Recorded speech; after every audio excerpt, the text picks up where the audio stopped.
Gemini, Sun, Moon and Rising. Here is your tarot reading for the week ahead.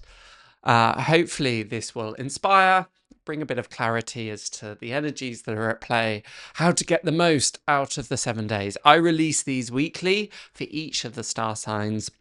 So it's really worth looking at your rising sign, your moon sign and your sun sign for a 360 look at your energies ahead.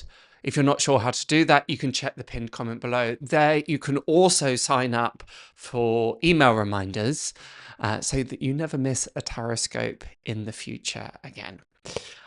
So we start here with the Ace of Cups and the Queen of Cups. And here I see the Ace of Cups almost as a zoom up or a magnifying glass being placed on the cup that the Queen of Cups is holding. You can see the similarities there. This combination occurred too with Virgo, where we had the Ace of Pentacles and the Queen of Pentacles. In this instance, we've got the Ace of Cups and Queen of Cups. So it'd be fascinating to know if you've got an overlap with your Sun, Moon and Rising between Gemini and Virgo, because these themes are really playing out in fairly different aspects, but there's certainly an overlap. So for Virgo, well worth going to check out their video.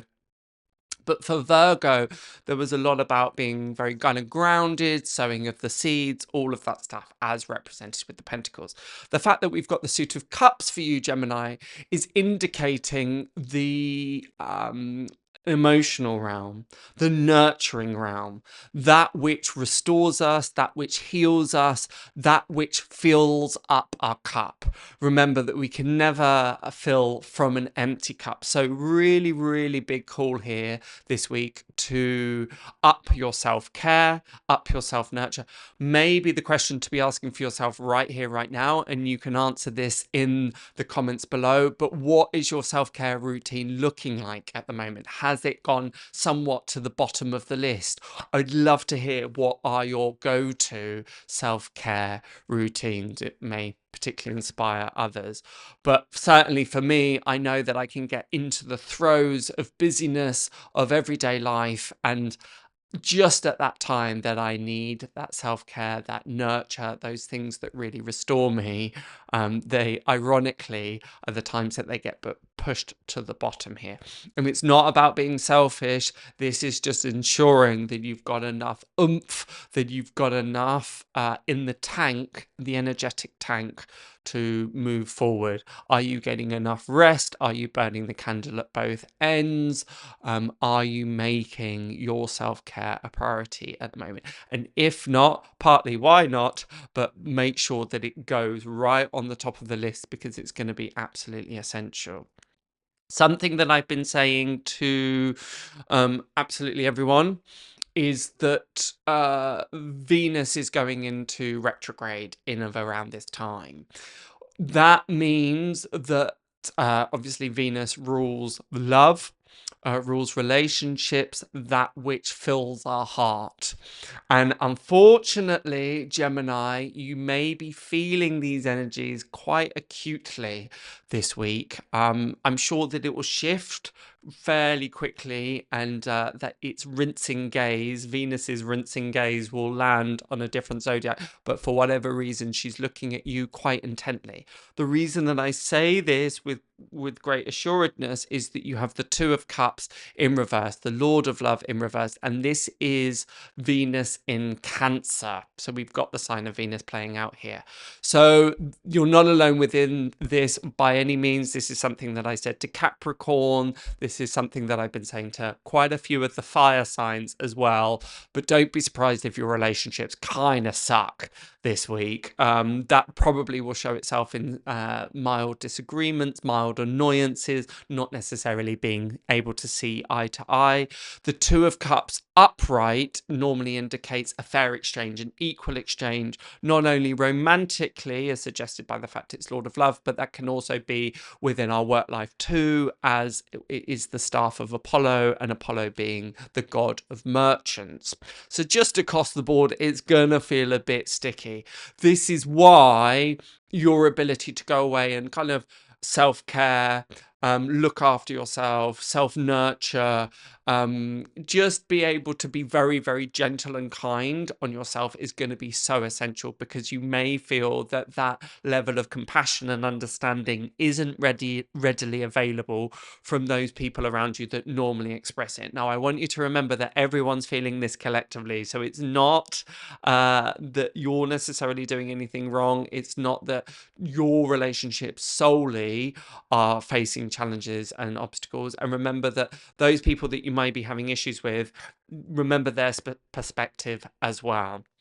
The slight shadow side and the slight danger of the Queen of Cups is that she can be guilty of sulking. She can go a little too into herself. She can get a bit navel-gazing at times. She is perhaps the most self-aware of all the characters within the tarot. She is deeply, deeply connected to her emotional realm, which is great because it gives her an emotional maturity, emotional understanding, and an awareness of her emotional needs. But where it can sometimes get out of kilter and out of balance is that she can be very, very sensitive and start taking things a little too personally.